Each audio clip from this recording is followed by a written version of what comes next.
श्री स्वामी समर्थ सर्वांना and good morning Insta family and good morning YouTube family. चला मग सुरुवातीला स्वामींची आरती झाली, मस्त गाणी आणि मम्मानी मस्तपैकी माझ्यासाठी ब्रेकफास्ट तयार केला. सॉरी मी थोडा लेट उठलो आणि मम्माचं डाईट आपण चेंजेस केलं विथ डॅडीचं पण. ओके, नाचणीची भाकरी त्यांच्यासाठी मस्तपैकी. तर गाईज मी तुम्हाला सांगतो, मला डिस्कवरी बघण्याचा भरपूर शौक आहे. मी अशा प्रकारे नवीन नवीन व्हिडिओ बघत होतो. आज मी बघत होतो गोल्ड कशा प्रकारे बनतो. बाय द वे इव्हनिंगचा टाईम, दुपारचं जेवण स्किप झालेलं आहे. इव्हनिंगला आपण मस्तपैकी चणे आणि देन देवाची पूजा करून मस्तपैकी आपण तयार झालो. गाणी गणपतीची ऐकली आणि आता आपल्याला जायचं आहे जिमला. इव्हनिंगचं जेवण वाव. मी वॉकिंग करतच राहतो आणि हां, तुम्हाला पण स्वतःसाठी टाईम द्या. 5 ते 10 मिनटं वॉकिंग करा. लाईफमध्ये लय बिझी असेल तर एनिवे गोष्ट वेगळीच आहे.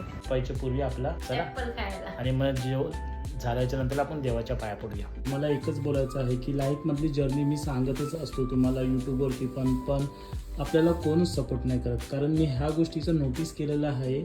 कारण जो आपली लाईफची जर्नी किंवा स्ट्रगल करत असेल त्याला कमी सपोर्ट भेटतो आणि जे नांगडे पुंगडे जे व्हिडिओ टाकतात त्यांना भरपूर सपोर्ट भेटतो. सॉरी, समोर स्वामी आहेत पण मी असं का बोलतो कारण हे रिअल फॅक्ट आहे. ओके, पण एनिवे आपले व्हिडिओ येतच राहणार. आज ना उद्या मला सपोर्ट नक्कीच भेटेल. अशाच प्रकारे आपलं यूट्यूब चॅनलसुद्धा आज ना उद्या मॉनिटायझर होईल. स्वामी काय बोलतो, भिवू नको, मी तुझ्या पाठीशी आहे.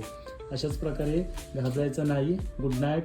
प्रत्येक टायमाला काही आपल्या अडचणी येतील तर भिवू नका. परमेश्वर तुमच्या पाठीशीच असतो. काही जे काही होईल लाईफमध्ये XYZ तर देव आपल्याला परीक्षा देतो आणि त्यातून आपल्याला मोटिवेशन करत राहतो. See you later. Bye bye. Good night.